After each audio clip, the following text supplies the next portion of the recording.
Are you an adventurer looking to take your hunt to the next level? Then you're in the right place. Welcome to East Meets West Hunt with your host, Beau Martonik.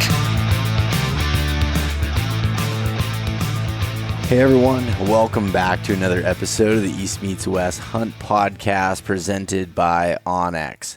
So the onX Hunt app turns your phone into a mobile GPS. And one of the features that I love to use within the onX Hunt app is once you mark a waypoint, say you find a rub or a scrape or you find a tree that you might want to sit in this coming fall, I love that you're able to take a photo of that and be able to save it in with the waypoint. So for example, how many times have you found a spot and was like, I want to come back here, I'm going to hunt this, and then you can't remember how to find it or you can't find the tree in the dark.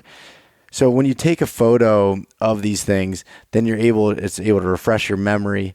I mean, I don't know how many waypoints I have of it just labeled scrape or nice scrape. Well, what did that actually look like? And for me, that's really important when scouting a bunch of different areas.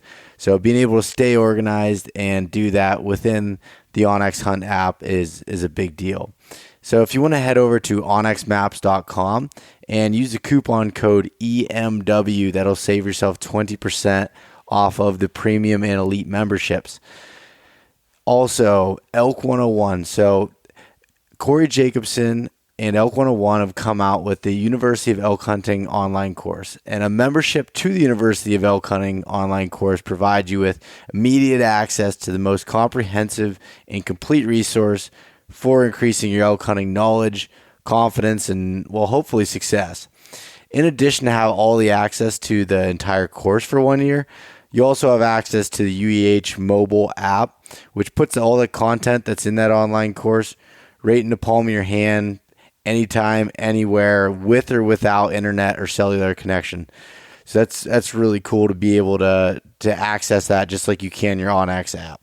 So plus, all members receive incredible discounts from Elk 101 partners, and that includes 15% off elk hunting gear in the Elk 101 online store. So basically, if you buy a few pieces of gear, you save enough money to pay for the course itself and get all the knowledge that comes along with it. So consider investing in yourself, checking out the University of Elk Hunting online course at elk101.com. If you use the coupon code EastMeetsWest, you'll save yourself $20 off of the online course. And lastly, Tethered Nation. So the Tethered saddle has changed the game for saddle hunting. Between the Mantis saddle and now the Phantom saddle and the Predator platform, it's really changed the game for being able to be mobile in the mountains for myself. And what I want to talk about right now is the Predator platform. So it basically allows hunters to be able to shoot 360 degrees around the tree and remain comfortable all day long. It can be installed on just about any tree that will hold your weight. It gives a saddle hunter an extreme advantage when it comes to versatility and also bulk reduction. There are a lot of advantages to that Predator platform, but a few of the favorites are the cast aluminum construction, so it has superior strength and minimal noise. It's rock solid, but yet still whisper quiet installation with a zip cam strap and button system, and easy adjustment for leaning trees or foot positioning with the adjustable platform leveling, which is super simple to be able to adjust while you're up in the tree. And it's for me, it's helped me get into some really weird trees that normally I wouldn't be getting into. So what's really probably the biggest advantage I see with this, it only weighs 3 pounds and it packs completely flat for transport. It's the lightest, least bulky, full-featured saddle hunting platform that has ever been designed. So if you head over to tetherednation.com, you can check out the Predator platform and all the other products that Tethered has to offer. All right, so I want to go through the Mountain Buck Monday story of the week. And so this would have been posted yesterday over on Instagram and Facebook. And this one's from James Fetter, or his Instagram handle is @CheddarFetter. So he says, I've never been to this piece of public in West Virginia before hunting it, but I got on Onyx Maps and found a low gap about 2 miles back from the gate. And this low gap was right on the edge of a logging cut. So I hiked in before dark, got set up, and 30 minutes after daylight, he popped up out of a logging road, one shot, and dropped it. Quartered it and packed it out. Took me all day, and my hips are still not the same. Beyond blessed with this 126-inch buck. So the photo you can check out over on social media. And James shot a beautiful buck in utilizing logging cuts and terrain features with scouting ahead of time. Such a deadly combination. So congrats, James, and thanks for sharing your Mountain Buck Monday story. And I encourage anyone else to do the same. All right, as far as other news, just a reminder, applications for Montana coming up here April 1st for deer and elk. So check that out if you're planning on applying for Montana. You might want to do so earlier or sooner than later, I guess. So hopefully you're listening to this before the deadline comes up and you can take advantage of that. And lastly, the new hats that East Meets West hats that dropped a few weeks ago have been doing incredibly well. We've gotten great feedback from that. So just let you know that I'm still shipping these hats out, and with everything going on, I'm still shipping these orders out. And you check that out over at eastmeetswesthunt.com/shop. And for Q1, I'm donating 3% of the sales to Backcountry Hunters and Anglers. Q2 will be the Quality Deer Management Association. So giving back to a different conservation organization every quarter, and just my way of being able to give back a little bit from a financial side of things.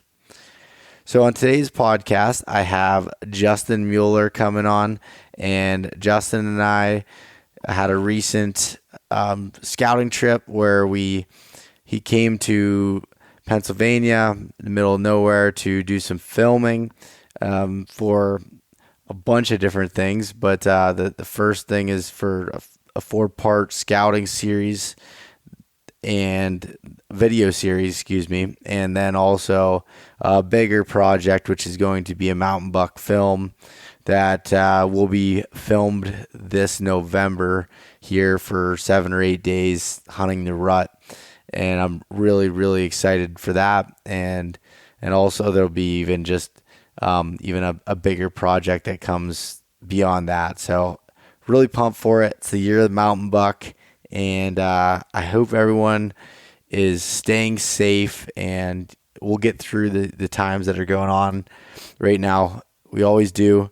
So stay strong with it and take advantage of this time if you're home with your family, or if you want to do some research and learn a new craft or enhance your skills in any way. This is a great time to be able to do that. So let's jump into this episode here with my buddy and really talented filmmaker, photographer, Justin Mueller. Hey everyone, welcome back to another episode of the East Meets West Hunt Podcast. We're sitting here on a tailgate, at least 6 feet apart here, and I'm with Justin Mueller. What's going on, buddy? What's going on, man? How are you? Pretty good. It was it's been a pretty good weekend getting to hang out here with you. Yeah, it's been fun. I came down Thursday afternoon. Yeah. And we had a goal from this weekend to kind of get some stuff together for a project that Beau and I are working on together, and kind of get out shed hunting and enjoy the woods and just kind of your typical spring stuff, Yeah. And I guess before we get too far into this here, Justin can give a little bit of a background on himself. But if you've listened to any of the Idaho Elk Hunt series podcasts and you remember Justin, or if you watch the film Synergy, you've seen some of his work. And really, just about any of my photos of elk hunting, well, actually all of them from last year were from Justin. So Justin is a film producer, photographer. Is that kind of an accurate statement here? Yeah, that's about what I do. So, so for the most part, I film for TV shows on Outdoor Sportsman Channel. That's the bulk of my work. And I started doing that about 3 years ago now. And I kind of started off the same way everyone does. I bought a camera, bought everything I thought I needed, and I bought everything wrong, bought a crappy camera, the whole works and everything. But once I really started getting into it, I learned that, the more that I learned, I realized the more that I don't know, if that makes sense. Yeah. And I really wanted to turn it from a hobby to something I could do full time. So I started taking some video classes and stuff like that, and just kind of putting myself out there to try to get some of my work noticed online, and stuff like that. So yeah, it's been a journey ever since. Yeah. So explain a little bit about that journey before we get into what we were doing here this weekend. I kind of want to hear a little bit of background of yourself. I mean, I know a lot of people want to get into this or figure out how you work in the outdoor industry or film the hunts. I mean, give me the good, the bad, the ugly, and kind of how that whole journey took off for you. Okay. So like I said, I started about 3 years ago. Mm-hmm. And the first hunt that I ever successfully filmed was a black bear hunt with my buddy. And I put together what I thought was a film at the time, and looking back now, I laugh at it, but that's just how everyone starts. At the time I thought it was really good and I was proud of it, and we posted it online and the whole nine, and I quickly realized that was pretty cool and it's something that I wanted to do for a living, and I just kind of, I guess, dove into it head first. I quit my job. I quit several jobs to make all this happen, and just in the last 3 years, it just, slowly every year it just gets a little better and finding a little more work here and there. So, So it's been a pretty good journey so far. So it sounds like one, you made the commitment to doing it, and two, you invested in yourself by going to a film school and, doing some other things to be able to learn it. Sorry about the wind here. It's, like I said, we're sitting on the mountain here on the back of the tailgate, just got done scouting. So I apologize ahead of time. Yeah. So my first actual start, I got an in-house job with a TV show. And basically, I was their intern for a year and a half, and I did all of the filming of all the hunts, the product photography, some editing, stuff like that, some social media things. And it was a very good first step. I actually moved to Ohio for 2 years, and I'm a Minnesota native, so that was a big experience, moving 15 hours away from home and everything. And I did that for about 2 years, 2.5 years, and I learned everything I needed, and I thought, it's time to take the jump now and do this on my own and try to make my own business and see what I can make of myself. Yeah. So. Okay. And then from now, so when you say that you're doing freelance work and everything else, does that mean you're going out like pitching projects to clients, or like how does that all work? Yeah. So it's a little different every time. Like last year is when I first started my business, right? So I had no clients. I had nothing. It was just me. So I had to go out and pitch everything. I just cold called people, sending emails, hitting them up online and stuff, and actually call them. But, I got in touch with people, and instead of me saying, I need this much, or I need this much money to do this for you, I was like, what do you need done? And let me see if I can do it for you. And slowly I just started making some contacts here or there. And I'm very fortunate that all of my contacts that I've made so far are now repeat customers. And I have about 6 or 7 shows now that I work for, and they pretty much keep me busy, 8-9 months out of the year as far as all the filming goes, from August until turkey season. And then during the summers, kind of post-production, all the editing, all the photo editing, stuff like that. So. Yep. Okay. So with that being said, I mean, like, how do you, for anyone that, wants to get into that or wants to do anything like that, what is that like? Like when you're pitching something to a company, what are you showing, like some of your past work? Like how do you go about that? Yeah, so I now the Synergy film is something I've been using that I made with you, but yeah, I mean, back when I started, it was kind of just my online portfolio. It's called Smug Mug. It's an online photo account, kind of like Instagram. Here's my Smug Mug. Here's my Instagram. Here's some stuff I've done. If you watch this show on Sportsman Channel, Monday night at 7:00, you'll see that an episode I did of an elk film or an elk hunt. Yeah. So it's kind of just stuff like that, and a lot of it too for me is word of mouth. Because a lot of the TV hosts, they're all friends, right? So they'll hit each other up and be like, hey, I need a guy for these dates. Do you know anybody? And all you need is to get your foot in the door one time. And similar to how you and I met, if I get on a trip with someone and we go on a 10-day elk hunt, at the end of those 10 days, we're pretty good friends. So you can kind of expect, I shouldn't say that, but you can kind of expect a call back if everything goes good, Yep.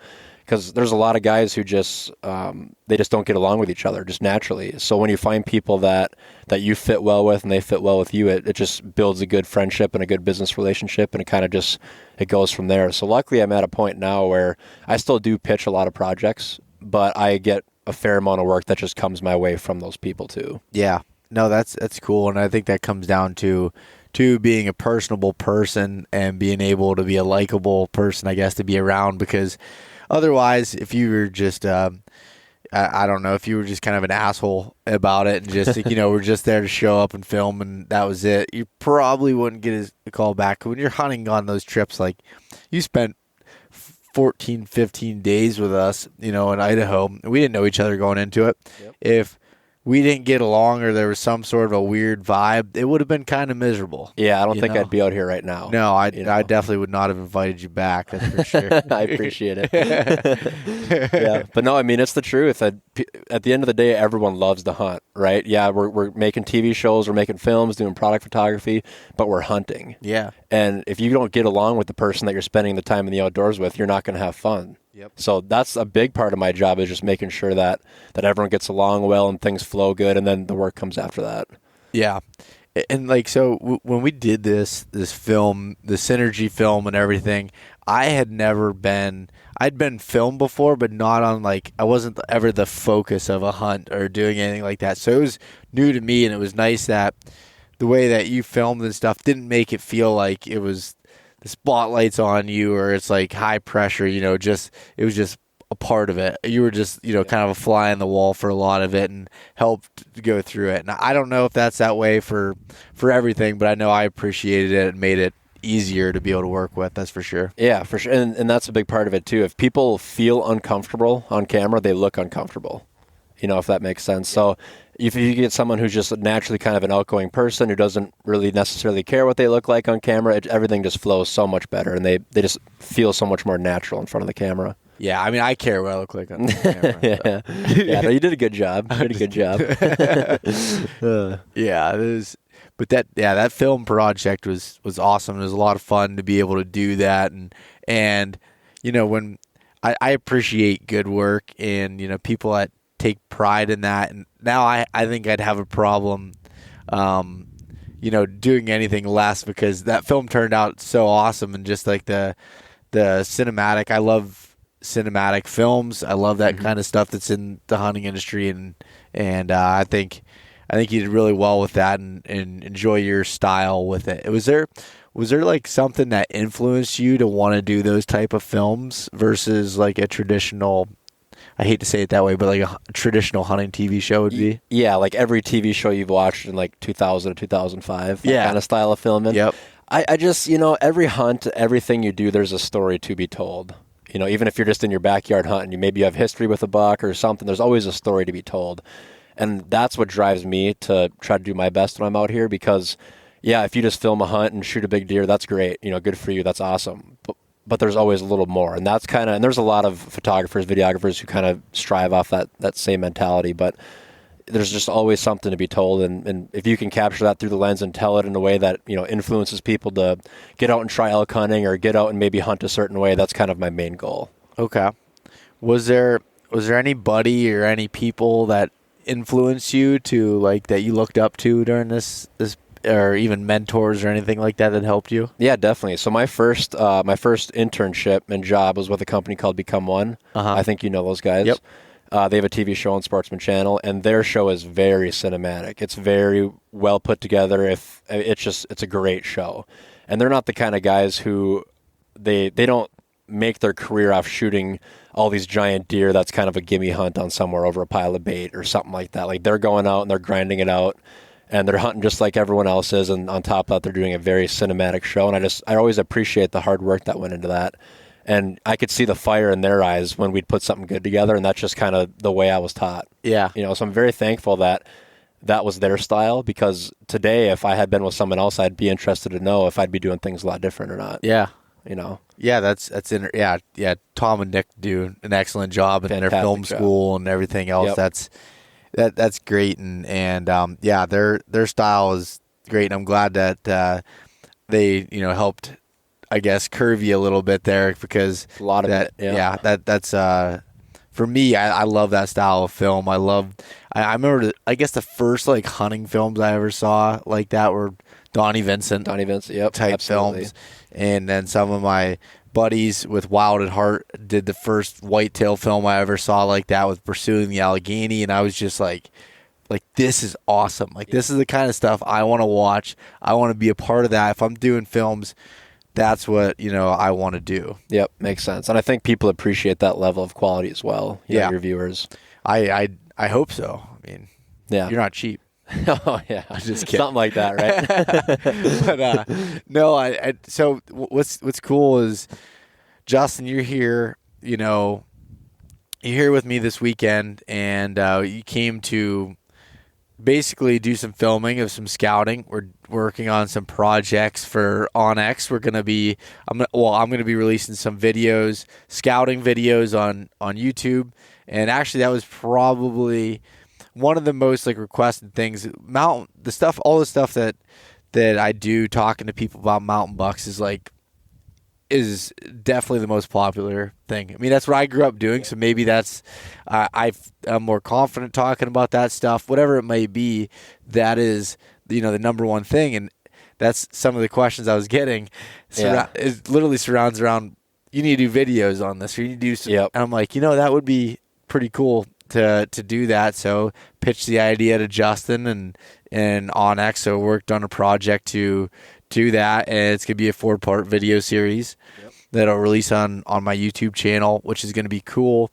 But this is all part of a bigger project, and I don't know if I've talked about it all on here, but if not, we're gonna talk about it now. And that's that Justin's gonna come back out here this November for like 8 days or so. Yeah, 7-8 days, something like that. Yeah, and film a full whitetail hunt in the big woods mountainous region here in Pennsylvania. And I'm telling you what, I'm extremely nervous about it and really excited at the same time, because I think this film is gonna be fucking epic. I hope so. I mean, you're really holding me to a high standard when you say that, but well, I'm just saying it's got to be. It's got to be. Yeah, it's got to be. No, I'm excited for that too, man. Because growing up in Minnesota, we're small farm country, right? Like I grew up on a 200-acre dairy farm, so we have like 6 spots to hunt, and it's the same spots every year on a field edge, just because that's what it is, And I come out here, and I really appreciate your guys' style of hunting and scouting and everything. I would be so lost, if you just threw me out here and told me to start hunting.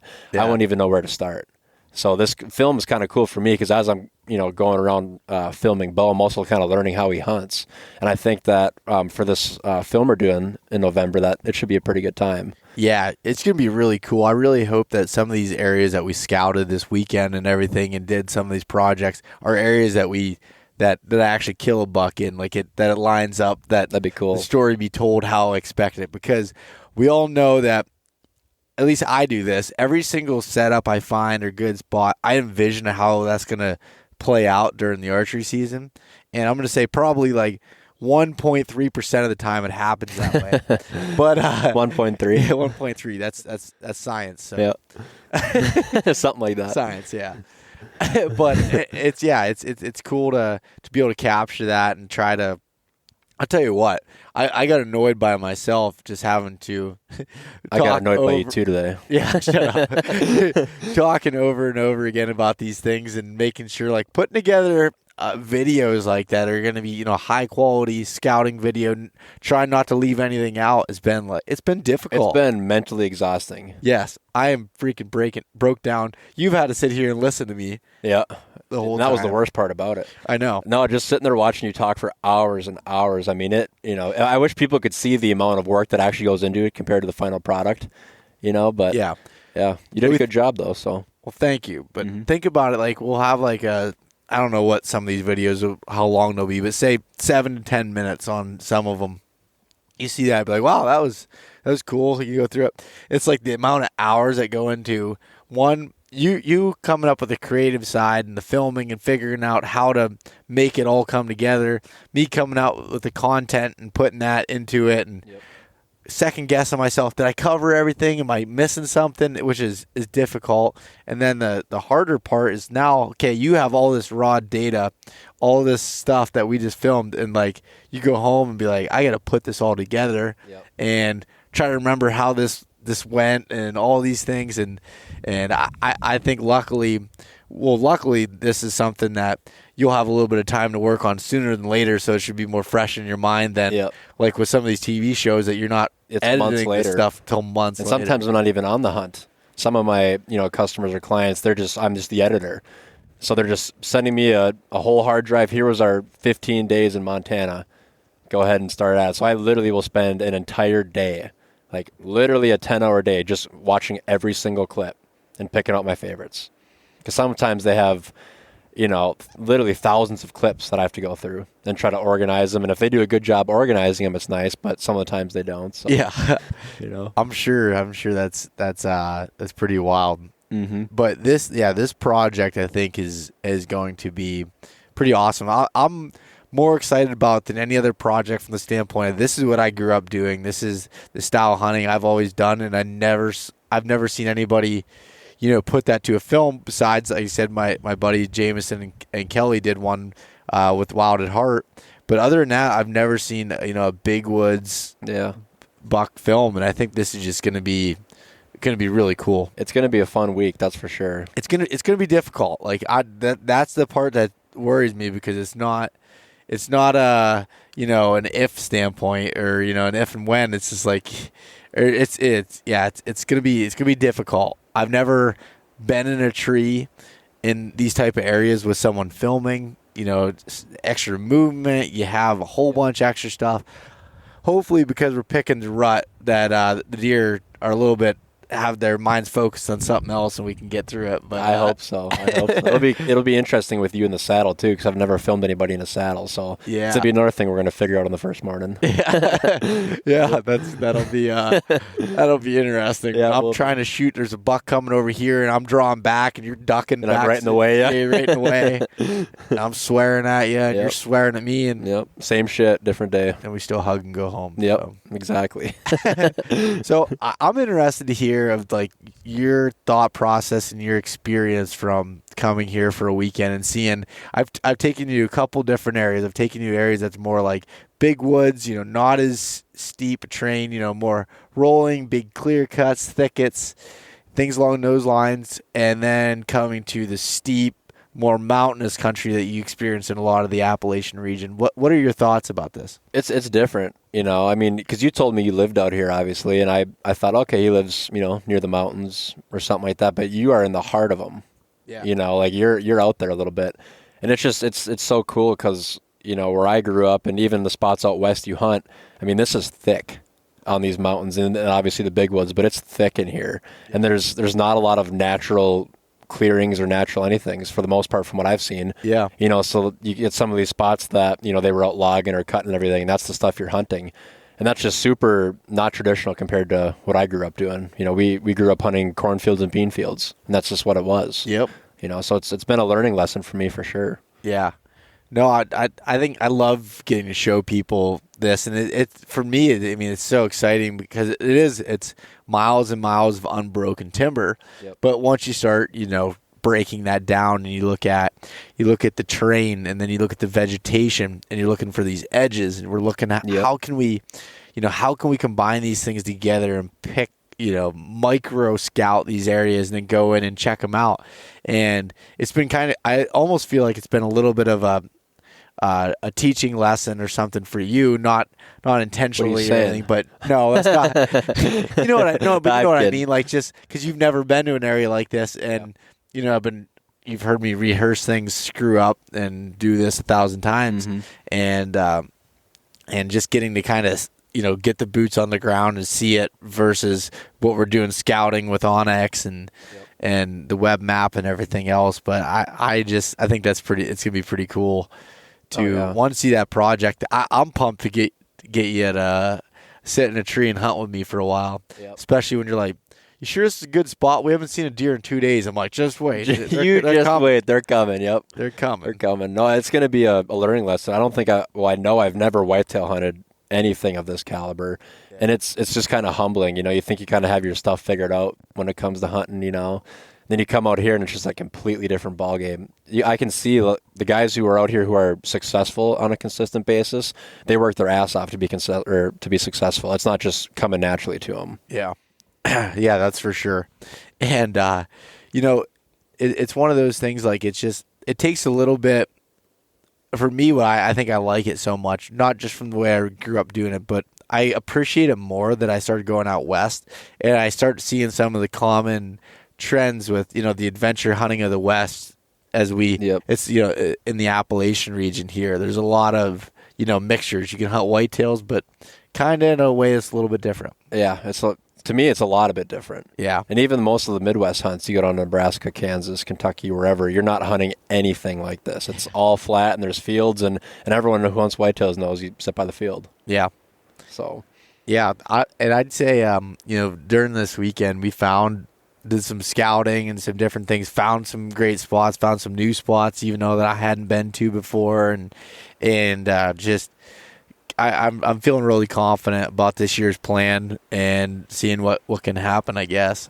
Yeah. So. Hopefully it works out that we get one on film. I'm sure you'll, shoot one the day before I come out, but that's how it goes. Do you think it'll be like the elk film, perfect over the shoulder? Don't even talk on the first day. On the first day. That will never happen again. Hey, don't say it won't happen again, because it will never happen again. I know, that was about. I couldn't believe that. That was about as good as it. You have your expectations too high now. Yeah, I know. That was my one chance in my life to have that. From here on out, it's going to be just a shit show. So I like how you say that, because we were talking yesterday, and you were like, "Yeah, we'll come out here in Pennsylvania, shoot one by like day 1 or 2. We'll head over to Ohio, shoot one there, come back, still have a couple days to do some photography." It's like, no, that will not happen. Listen, you got to be overconfident about it, and then just go through a quick depression when it doesn't work out. Yeah. Yep. No, that's really funny. I'm excited to see how that all plays out and everything else with that hunt. Yeah, for sure. One thing that happened this weekend that was pretty cool that you got to experience is we got to see my dad's elk sheds. Those were giant. Yeah. Absolute giant. I could not, when he walked in, they looked fake because they were so big. Yep. I was so happy for him. Man, that was cool. So, to kind of fill in the story here, it's the last weekend in March here. The elk are dropping in Pennsylvania. Elk shed hunting in Pennsylvania is more crowded than the first week of rifle season. If you can imagine that, it's ridiculous how many people are out looking for them. So, a lot of times it's finding those areas where people are pushing them to, or just being lucky in the fact of being there when they drop before someone else walks through that spot. Yep. And my dad has it figured out. I do not have it figured out whatsoever. He finds a few good ones every year, and this set that he found this weekend, I haven't measured it up yet, but it's got to go over 400 inches. All of 400. Yeah. I would think anyways. Yeah. They got to be close. If not, when he walked in with those, I couldn't believe it. Well, I was happy for him. The set that he found, was it last year or 2 years ago, would have scored 390 with an average width that just gave it and everything with the sheds. And this bull has beams that are at least like 6 inches longer. Like, that's insane. Yep. You get to see the joy on his face. He just sat there and he told us the story 3-4 times. He was so happy about it. Oh yeah, he was cracking up. It was good. I was pumped for him. He was sending text messages out, ahead of time, and about it before he could even have enough service to send photos. But you could tell he was fired up. He put in the work though. He got up. He left before it got light out in the pouring rain. Yeah. And I talked to him in the kitchen, and I was like, "You still going to go in the rain?" He's like, "Yeah, no one else will be out there." I was like, "Yeah, good point." And he came back with a good matching set like that. I know. Pretty cool to see. Yeah. He came back with 3 of them. Yeah, he did. Yeah. Well, he found the other one last week. Oh, he did? Okay. Yeah, the other one was from last week. But, that one had 8 on one side. I don't remember what that matching set was. Was that a 8x8 or 7x7? I think it's 8. Is it? It's an 8, yeah. Jesus. Giant. Isn't that crazy? Think about. I think that one side measured more than my whole entire Idaho bull did. Yeah, probably did too. Yeah, it was kind of funny, that mountain up on the wall there and those sheds laying on the ground right next to it. Hey, you don't put them in the same frame, and then you don't have to worry about it. That's what it is. I go out shed hunting back home and find a little forky side, and I'm all jacked up about it. And he comes back with a 400-inch matching set from an elk. I'm still hoping to be able to show you an elk here in Pennsylvania. I mean, I know you've seen a ton of elk and you've filmed them and stuff, but it's cool to see them in these woods like this. Oh, I'm sure. And yeah, I want to try to show you one tonight before it gets dark. We'll see. Okay. And maybe he'll drop the antlers right in front of us on the road. We go pick them up. Yep. It's not a big deal. Yeah, it'd be that easy. Yeah. That easy. It's funny when I shared the photo of my dad's sheds on Instagram story yesterday, and the response I got is, man, like, I got a couple people saying, like, would you take me, really? show around? I'd love to find, an elk shed first. I just would love to. I'm like, me too. Like, sorry, I can't help you. Yeah, like, it's so tough. Your own dad won't even show you his spots. Yeah, my dad won't show me. How the hell am I going to show you something? Yeah. But it's just so difficult, but it's fun to try, and I love the idea that they're here in Pennsylvania. It's a cool aspect. I was telling you about when I was hunting in October last year, having complete bugle fest going on around me. I couldn't imagine that it's sitting just up in the tree stand like that. That's cool. It's so cool. And then I get in elk hunt mode. Well, especially after just come back from Idaho for 2 weeks. Yeah. I hadn't had my brain turned over to whitetails yet, and I'm just getting fired up, and I'm like wanting to chase these bugles. Yeah, right. See if I can call them in. Especially the size of the elk out here. Oh, man. Yeah, it's stupid. Yeah. It's absolutely stupid. It's not even. I appreciate the towns around here, because like even like the the grocery stores in town have something with the name elk in it. All the roads are named whatever. Yeah. And it's cool to see an entire community, a couple communities, literally just live and breathe the fact that they have elk up here. It's just a cool thing to see. It is. It's a giant tourist attraction, and I would not I'd avoid this. The entire elk area in September here, because the amount of people that come here, which is great for the community. I mean, all local businesses do really well, and that's exciting and all good and stuff, but you can't even drive anywhere because that bad. Oh, you can't. When you're driving down the road, you're stopped in traffic for sometimes even hours to get not long, because you're not supposed to pull off the side of the road or stop in the middle of the road, look at elk, but oh, go ahead. So you get these people that come, and you get foreigners, you get all kinds that just come in, and they don't pay attention to anything, any rules, any signs. They're just like, oh, there's an elk. They're in the elk. Yep. A big horse. Look at it. So they come in just like the visitor centers and stuff like that, or that, and just like all the roads around the town and stuff that really? They're all over, and because the elk a lot of times are around the houses and everything, and the people are just. It's pretty ridiculous to see it. I haven't been to Yellowstone before, but I'd imagine it's similar to what that is. Yeah, you get people trying to walk up to the elk. I'm sure. Just like, you're gonna get gored, 100%. By a giant. Someone is gonna get gored by an elk at some point here. One of these big 400-some-inch bulls is gonna send one right through someone's guts. I hope that doesn't happen, but. Some people deserve it. It's only a matter of time. Be honest. Don't be stupid, people. Yeah. God damn it. Yeah. We got off on a good tangent there. Yeah, that was good. That's all right. That's all right. That's funny. Yeah. So that's pretty good. But so Justin, I want to kind of circle back around to your photography and videography. So I'd like you to talk a little bit about things that you think would be helpful for people to know from a basic level photography standpoint, or things that you want to see change in the hunting industry. Okay. So I'll start with your first question, kind of the basic photography thing. It doesn't matter if you're getting into sports photography, portraits, hunting, weddings, whatever you want to do. You'll hear, I'm going to kind of contradict myself here a little bit. Everyone says, don't buy the best gear, learn how to run what you have, and that's great, but at the same time, try not to buy that really low-end stuff. Even if you have to wait an extra 6 months to save up a little money to get yourself something nice, And like I said, I'm not saying to go out and buy a $5,000 camera. Just buy something that's not a $80 Walmart special that's on sale.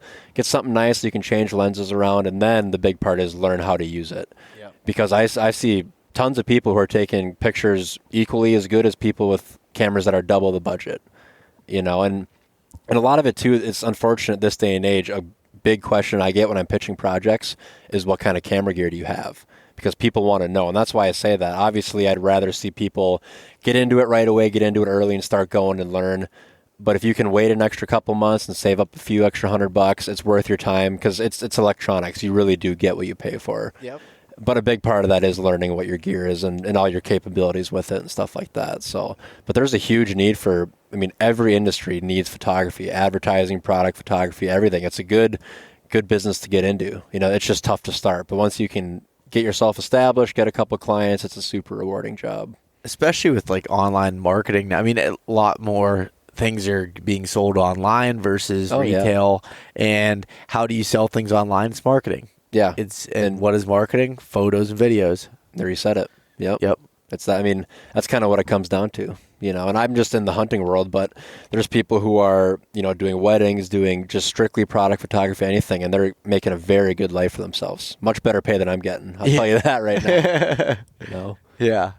So what you're saying, like, being a photographer in the hunting industry doesn't like get you this mansion up on the hill overlooking? No, not happening. Not even close. It's more for the fact that I get to spend, I'm going to tread lightly here. I get to spend my day at work out in the woods filming hunts. That's what I live and breathe for. I'm the kind of person who, I could go back home and get a road construction job and make great money and have everything that I ever want in life and go on cool hunts. But that's not really the kind of life that I want to live. Yep. I want to enjoy what I do. Hunting is my passion first and foremost.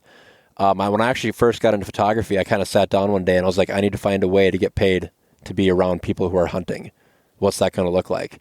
I'm sure you kind of had a similar thing with your journey, but mine was like, well, I want to be out hunting and doing this and that. Let's start filming. So I literally bought a camera and started at it. And that was day one of the journey. I don't have a lot of the guys that are doing this or, I was a, wedding photographer for several years, and then I switched into this, and now I'm into hunting, so I like the outdoors. But for me, it was, I need to find a way to be able to spend my job, hopefully a career out in the outdoors doing what I love. Yep. So, and money's a secondary thing. Obviously, you need to make a good living, but as of right now, I'm young and single and everything. So as long as I'm making good enough money for myself, that's all I need. Yep. And I'm sure that'll come even more so as you go along and get, and you keep along this journey. And I hope so anyways. Yeah. That's the goal of mine. Yeah. That's, that's funny. Yep. But it is cool to be able to see that. And what's great about your journey, the way I look at it, and there's not a whole lot of people that do it this way, is that you decide you want to do it, you decided that you wanted to do it, and you just went out and did it and figured, you set your goal, decided what you're going to do, and then you figured out kind of how to make it happen along the way. Yeah. There was some planning involved, obviously, but there was a lot of trial and error. There was no planning, all trial and error. Okay. And most of them were errors. Like I said, I think I told you a little bit about this. I got this idea to do it, and I just went for it. I didn't save up any money. I didn't do the responsible stuff because I wanted to start now. Looking back, like, if you want to become a photographer in the hunting world or a videographer, my advice is save up a bunch of money before you start, because your first year or two, you're not going to make a lot of money. You're not. Even if you're super talented and everything and you're a great person, you're just not going to have, because you're not going to have a client base built up. That takes several years. And the problem is in the United States especially, hunting season's from late August to January. So half of your year, you don't really have much to do. Mm-hmm. So it kind of just takes a little bit longer to really get your foot in the door. At least it did for me anyways. Yeah. That's funny. That's interesting. But I guess what I admire about that is that the fact that you just went out and did it. There's a lot of people that talk about it or say, "Oh, I wish I could do that," but we'll come up with 1,000 excuses. Mm-hmm. I cannot stand the excuses. It's a sore point with me where it's like people are like they'll say to me, man, you wait till you have kids and you wait till you're married and you have a house and you do all this stuff," and I'm like, and I'm starting to get some of those things that people might say are becoming an adult, and I'm still finding ways to make the time for it, and I know that, well, yes, your priorities shift and you have different things that become priorities, but at the same time, it's like, if you want something bad enough, you'll figure out how to make it happen. It sounds super black and white. It sounds like, but I'd really love for someone to argue me at this point, because I've seen so many people like yourself and others that when they want to do something, they do it. Or like successful entrepreneurs, they come up with an idea and they figure it out and they make it happen. It's obviously not that easy the way I'm making it sound, but it's possible, and it's not, if people are doing it, there's a way. Yeah. I guess is what I'm And it's what I'm definitely saying not there. that easy, like you said, but the mentality is that easy. Yes. If you want it that bad, then just go. Don't say I'm going to start tomorrow or next week. Just go now. Go start making something happen. And that's a big part of, why I think I credit, and like I said, I'm not going to say I'm some big successful photographer, filmmaker, or anything, but I credit the success that I have to the fact that I just went all out for it. And like I said, a lot of that was trial and error. One time I was so broke, my credit card got declined, or my debit card got declined at a toll booth for like $4. So I lived that life for quite a while. But like I said, that's just because I just went for it. I decided tonight's the night I'm going to buy a camera, and I did. Yeah. So a lot of learning lessons along the way, but I'm still surviving. So Yeah. No, and then, like I said, I don't want to make it sound like it's that easy or anything. There's hard work every single day that it can be arguably harder than some other, safer options to go. But it's like you said, the mentality's got to be that easy that you're going to do whatever it takes to get there, and you deal with the shit as it comes along. And I'm not doing, the stuff with East Meets West full time currently or anything, but it came down to me deciding that if I wanted to dedicate myself and, help others learn about this stuff, and for myself, just learning from other people, interviewing them on the podcast, becoming, a better photographer, writer, getting to go to awesome places to hunt. I wanted to do all those things. If I was going to do that, I was going to have to work my ass off and sacrifice in some other areas to be able to do so. And yeah, I envy that, and I always like, whenever I get a point to drive that home, I try to do it. Yeah, it just makes sense though, and that kind of applies to how people hunt too. Some people are like, oh, I'm just going to start scouting next week and the weekend after. Next thing you know, it's a week before the season, they're hanging their stand. Yeah, I think it's just kind of a well-rounded thing. If you really want something, if this is your year where you're like, you know what, I want to kill my biggest buck, start right now. If this is a year where you want to open a business or save up and pay off your student loans, whatever it may be, you need to start right now, not tomorrow, not next week. That's always been my mentality with it. Yep. I completely agree with that. Like you said, it might not be something that is as easy as what you did and dropped and did it all at once, but if you start planning today, exactly. I don't advise you to take the route I did. That did not work out good for a while there, but yeah, no, I'm following you there, and I'll make sure I take that advice. Yeah, yep, absolutely. But those hard times, I look back, and like I said, I would change a lot about how I went about it and actually do it the smart and responsible way. But I look back at those times, and it really makes me appreciate what I have now. Being able to come hang out with you in Pennsylvania for a weekend. If it wasn't for me filming, we obviously wouldn't know each other or anything. And I've met some of my best friends who live all over the country just through filming hunts with them and stuff like that. So I do consider myself very fortunate in that aspect. Yeah. Awesome. Well, let's shift gears a little bit here and talk about one point you and I were having a discussion on walking through the woods today is the discussion on taking trophy photos. Okay, yeah. And I kind of want to hear your thought process on it, because like I got to experience your style of doing that when I shot my elk and everything, but I kind of want to hear some of your thoughts on this. There's trophy photo, then just for clarification, trophy photo, grip and grin, it's the typical sitting by your buck, holding onto it, smiling. Those photos are great. I think that they're needed because when you show someone the buck you shot, you want to show them you sitting there smiling, everything's great.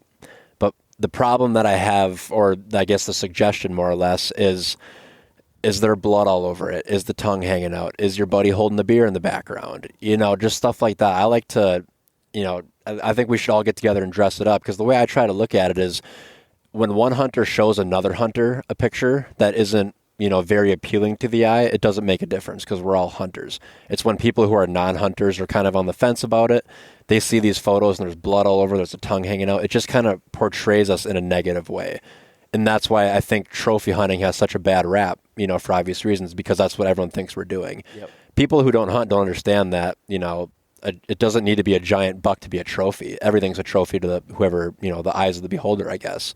So I guess my big thing is just take the extra literally 2 minutes and just clean the scene kind of. I always have a bunch of wet wipes in my bag just to wipe everything down. The tongue always gets tucked in, just stuff like that.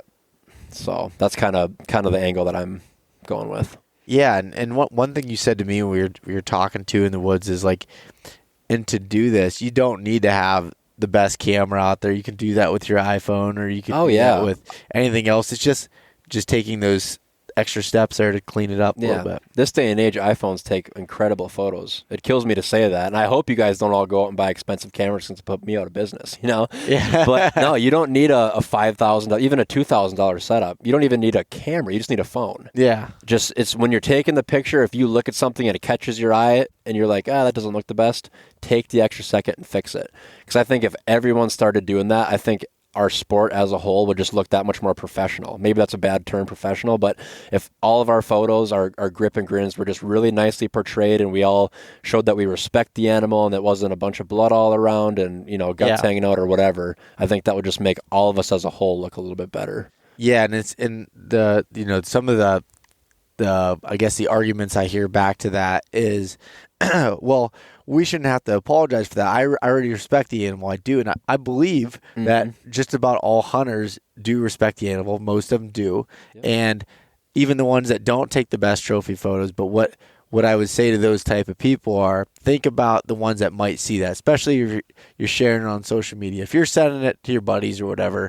that don't matter. Yep. But if you're sharing that on social media, or somehow that photo is getting out and people are seeing it that are non-hunters, and anti-hunters are almost a lost cause with it, but non-hunters is what I'm talking about. Yep. The ones that kind of really don't know how they feel about it. Yeah, they're on the fence. Or maybe they are supportive of it, but you can set them off by showing something that's completely, off the wall. So it's more surrounding those people thinking of that and just being respectful with it and being how you truly feel about the animal and about hunting, just showing that in your photo. Yep, that's really all we need to do.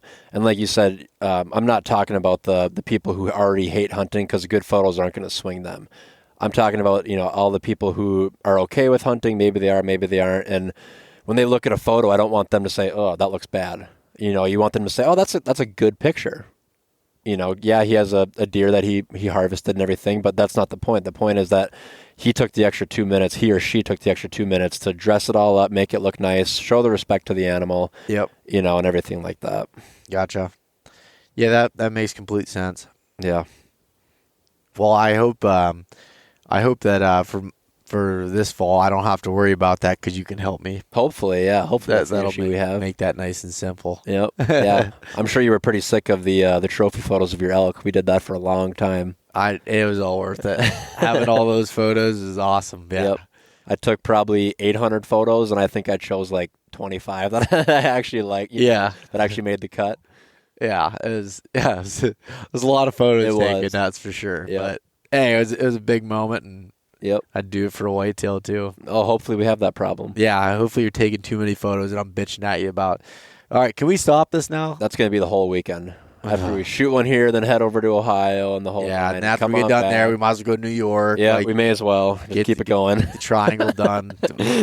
No, I'm just kidding.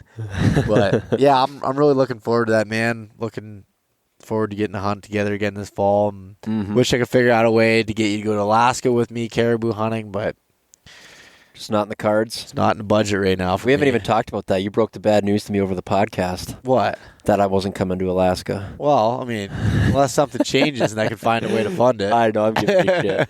No, that would have been a great trip, but I understand the extra expense to bring another guy on a fly-in trip like that. It's not cheap. No, it's definitely not cheap. Yep. Yeah. Yeah, that's there's no way getting around that. But hey, I'm not saying it's out of the cards yet. We're gonna figure something out. Yep. And worst case scenario, I still come out here in November for a week and hang out with you and the guys and kill $3 and just like that. Yep. Nothing to it. Yep. We'll see what it happens. Yeah. All right, Justin. Is there anything that you wanna talk about or anything else you want to cover here? I guess I'll just kind of like a closing thought, more or less. You're thinking? Yeah. This is just a cool area to hunt deer. Back home, in central Minnesota, it's all small farmlands, right? And it's all private, obviously, if they're farmland. And you can scout, but your scouting is kind of driving around and glassing people's field edges because you can see everything off the road. Out here, I was just completely lost. I mean, we drove down a logging road? Yeah. Drove down this logging road for like 25 minutes to get to the spot. Like, we are back here. Yeah. I've never hunted the woods of this caliber. So it's cool coming out here, and it kind of makes me appreciate this, mountain buck style of hunting a little more now that I've actually gotten to kind of experience what you guys have to go through every spring just to, keep track of the deer you're after. Yeah. That's cool. I'm glad you had that experience and get to see it because it's definitely unique. Yeah, it is. It's something pretty special. I don't think a lot of people know that it's this caliber. Yep. Size of woods and everything. Well, hopefully they do after this film. Yeah, hopefully. Hopefully, if you're capturing it correctly. Yeah.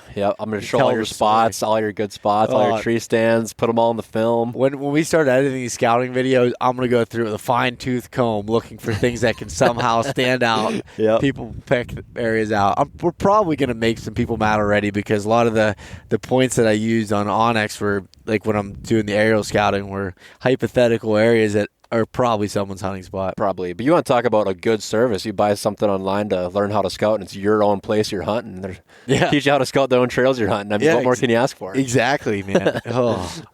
That's funny. No, it should be good. I'm excited for that to come together. Yeah. So, Justin, tell everyone where they can find some of your work, and if they want to reach out to you for any reason, where they can find you. Yeah. So my Instagram is at Justin Mueller Photography.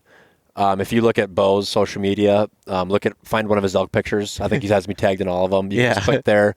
And I support any follows, likes, comments, all that stuff helps me, grow my page and everything. And that's pretty much my main one, man. Everything else, if you watch Sportsman Outdoor Channel, if you watch the credits and happen to see Justin Mueller, well, that was mine. Yeah. That's about all I can tell you. So awesome, man. Well, thanks for jumping on the podcast here, and thanks for coming out this weekend.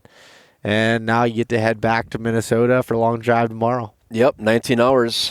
Should be able to hopefully do it all in one. Maybe stop and take a little nap somewhere and keep myself going. But yeah, awesome, dude. Well, guess we'll head back, dump this footage, and relax the rest of the night, I think. Yeah, maybe swing by somewhere and try to see an elk before it gets dark, too, on our way back. Yeah, let's try to do that. Yeah, go find a bunch of sheds and call it a day. Sounds good, buddy. All right. See ya. Later. Thanks so much for listening to this episode of East Meets West Hunt with your host, Beau Martonik. For more great content and to stay up to date, visit eastmeetswesthunt.com, Facebook at East Meets West Outdoors, and Instagram at East Meets West Hunt. If you enjoyed today's episode, please review and subscribe, and we'll catch you next time.